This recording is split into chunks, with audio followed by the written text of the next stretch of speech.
Shalom, selamat pagi, salam sejahtera bagi kita semua yang ada.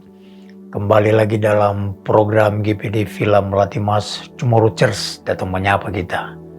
Di pagi hari ini sebelum kita melakukan aktivitas, rutinitas, bahkan pekerjaan kita di sepanjang hari ini, mari kita awali dasari kehidupan kita ini dengan kebenaran firman Allah. Firman Allah saya ambil di dalam surat Roma pasal yang ke-8. Ayatnya yang ke-35.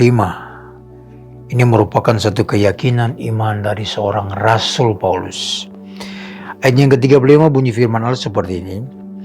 Siapakah yang akan memisahkan kita dari kasih Kristus?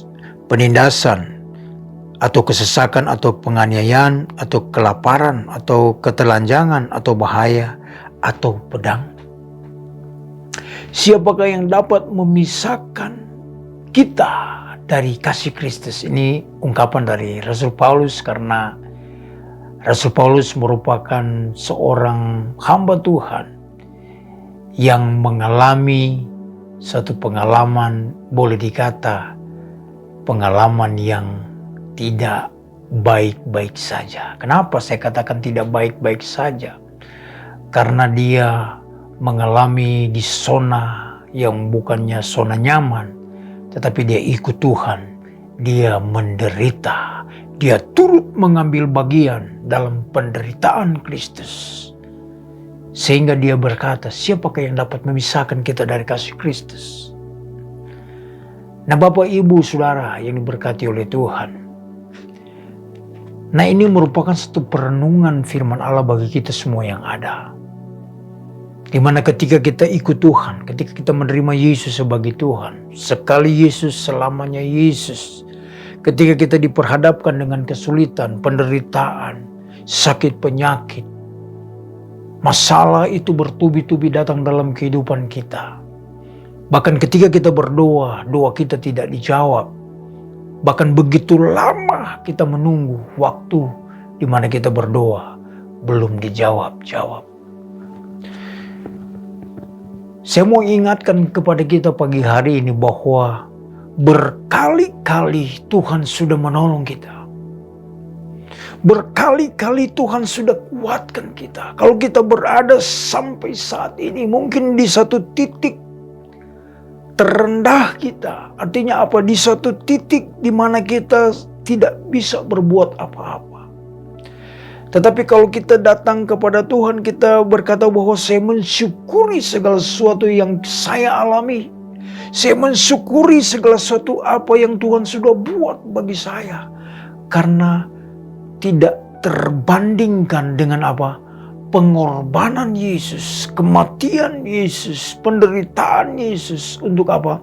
Menyelamatkan kehidupan saya. Nah saudara, kalau kita mengenal Allah secara pribadi, bahwa kita mengenal siapa Allah kita itu sesungguhnya. Ketika kita dalam keadaan pencobaan, di dalam keadaan penderitaan, kita mengalami yang namanya kemenangan. Artinya kita bertahan, memiliki satu keyakinan iman, bahwa satu pengharapan bahwa Yesus masih sanggup menolong saya. Sehingga Paulus dia berkata bahwa siapakah yang dapat memisahkan kita dari kasih Kristus? Cuma karena gara-gara penderitaan, cuma gara-gara sakit penyakit, akhirnya apa? Kita tinggalkan Tuhan. Kita kecewa karena kita tidak dijawab setiap doa-doa kita. Akhirnya itu masalah semakin berat kita alami. Karena apa? Karena kita tidak pegang satu komitmen. Saya mau ikut Tuhan sekalipun masalah, sekalipun penderitaan, sakit apapun yang saya alami, saya tetap mengiring Tuhan, bahkan melayani Tuhan dengan sungguh-sungguh. Paulus pernah mengalami ini, sehingga dia membagikan firman Allah ini. Siapakah yang dapat memisahkan dia dari kasih Kristus? Tidak ada yang mampu untuk memisahkan dia dari kasih Kristus. Karena apa? Dia percaya bahwa di balik semua penderitaan, di sana ada mahkota kekal yang Tuhan siapkan bagi orang yang bertahan sampai di mana Tuhan percayakan dia hidup di muka bumi ini. Dia tetap percaya kepada Tuhan sebagai juru selamat umat manusia. Nah, saudara, kesimpulan firman Allah pagi hari ini, mari kita jadikan masalah itu merupakan satu batu loncatan bagi kita untuk apa? Untuk kita lebih setia lagi, berpegang teguh, berpengharapan kepada Tuhan. Sekalipun Tuhan tidak menolong, kalau kita percaya bahwa Tuhan menyediakan sesuatu hal yang indah bagi saudara dan saya.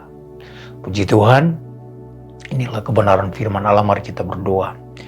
Terima kasih Bapa yang baik buat firman Allah pagi hari ini mengingatkan kepada kami bahwa tidak ada satu bentuk apapun yang dapat memisahkan kami dari kasih Kristus. Karena Engkau sudah mati bagi kami.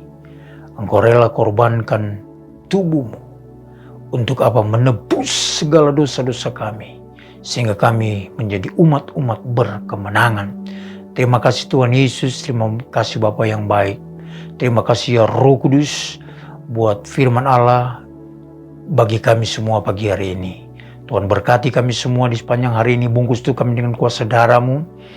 Biarlah Tuhan jaga, pelihara, lindungi kami, bungkus kami dengan kuasa, sehingga apapun yang kami kelola, apapun yang kami kerjakan di sepanjang hari ini, Tuhan sertai, Tuhan tolong kami, Tuhan proteksi kami dengan kuasa daripada Tuhan sendiri. Terima kasih Bapa, kami akan melangkah dengan iman, kami menjadi umat-umat pemenang di sepanjang hari ini. Di dalam berkat nama Tuhan Yesus Kristus, kami sudah berdoa dan mengucap syukur. Haleluya. Amin. Tetap semangat. Tuhan Yesus memberkati kita semua.